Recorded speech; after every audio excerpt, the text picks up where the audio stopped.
Magluluto tayo ng simpleng ulam at gagawing espesyal sa murang halaga lang. Ito ang tilapiyang paksiw sa gata.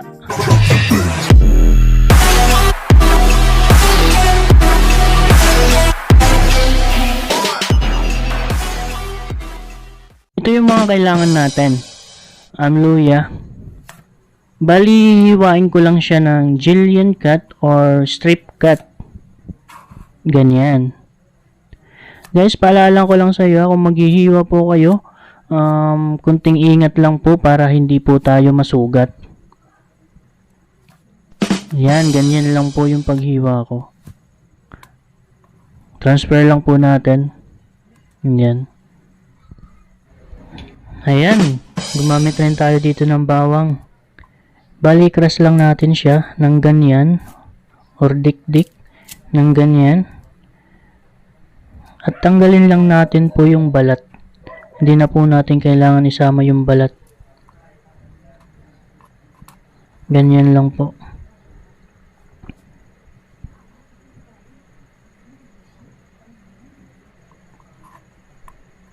Tapos yung medyo malaki pa po siya, pwede natin palitin, hiwain natin. Nasa sa inyo na po yun, kung anong gusto nyo.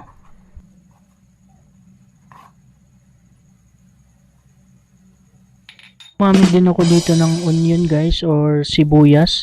Bali kulay po, dilaw po yung nagamit kong sibuyas dito kasi yun lang po yung available sa bahay. Pwede rin po tayong gumamit ng kulay pulang sibuyas. Mas maganda po yun, mas healthy.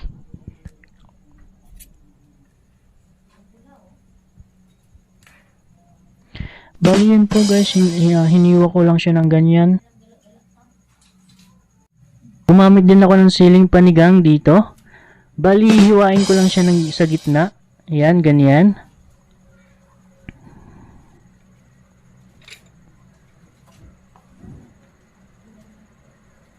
Tapos gumamit din ako ng siling labuyo. Yan. Para dagdag anghang. Mas masarap po kasi sa paksiw or sa ginataan yung may anghang. Ganyan. Chop lang natin yung labuyo.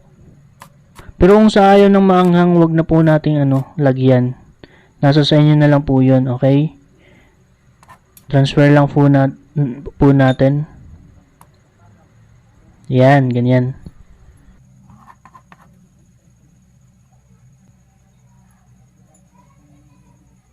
Next guys, gumamit tayo dito ng talong. Tingnan nyo naman yung talong, napakahaba at napakakinis. Napakaganda. Right guys, bali pinutol ko lang yung dulo at hinati sa gitna guys. Ganyan. Dahan-dahan po tayo ha, baka masugat po tayo.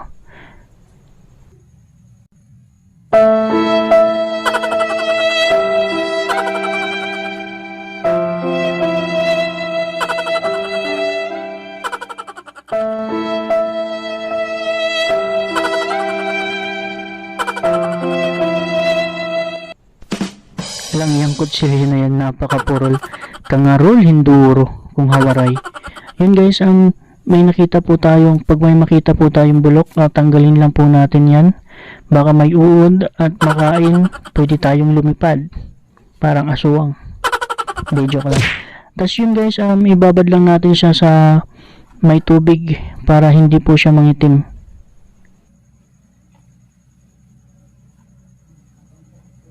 Then, gumamit po tayo dito ng pitsay. Pinutol lang po natin yung dulo. Tapos, i-transfer na po natin sa plato siya.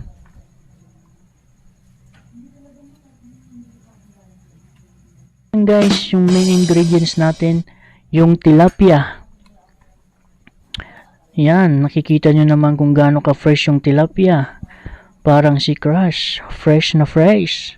Bali yun guys, tanggalin lang natin yung kunting dumi na naiwan kanina na hindi natin natanggal nung nilinis natin. At tapos, hiwain lang natin yung tilapia ng maliit lang guys. Maliit lang ganyan. Yun po yung sekreto ng paano pasarapin yung tilapia. nandun yun sa hiwa. Dapat maliit lang po yung paghiwa ng tilapia. Masarap talaga yung maliit na hiwa, guys. Maliit. Diba? Tanong nyo po sa katabi nyo.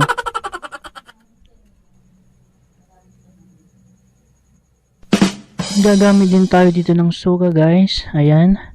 Gagamit rin tayo dito ng asin, paminta, at tubig. Tapos gagamit din tayo ng gata. Bali, powder po yung nagamit ko kasi yun lang po yung available. Yan, guys. Ano mga lodi, magluto na tayo. Bali, yung gagawin lang natin is ilagay lang po natin yung hiniwa natin kaninang sibuyas ng ganyan. Ikalat lang po natin sa cooking pan natin. At ilagay na rin natin yung bawang natin. Same process lang din po. Ikalat lang natin sa cooking pan. Tapos next, yung luya. Ganun din po. Dinilalagay natin yung tilapia dyan sa ibabaw, guys. Ganyan.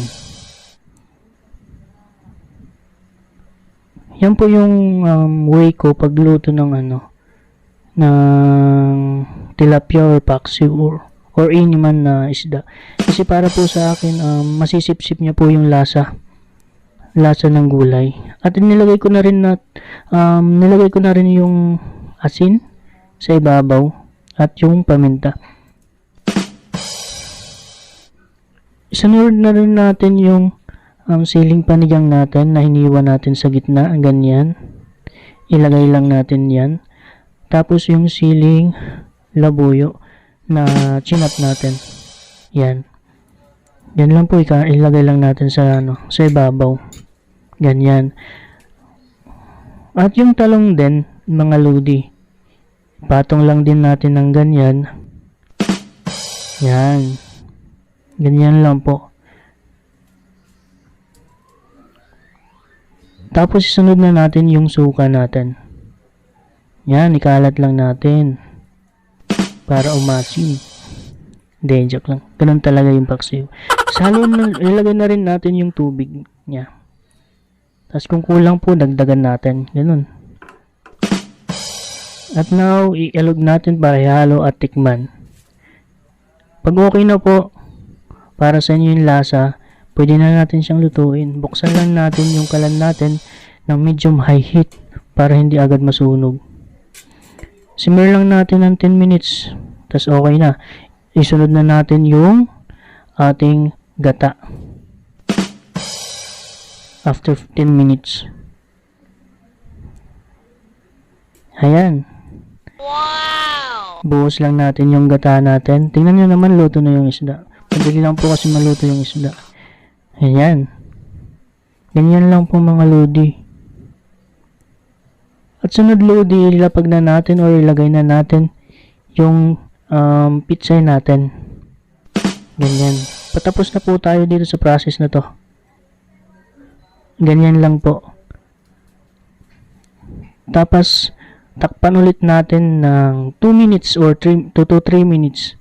Maluto lang po yung gulay at yung gata natin. Tapos pagkatapos na yan, pwede na natin po siyang iserve. Tingnan nyo naman guys kung gaano kasarap yan. Oh my God. Siguradong magugustuhan nyo talaga to. Promise. Wow! Tingnan mo yung sabaw. Wow, napaka-creamy. Sabaw pa lang, ulam na guys.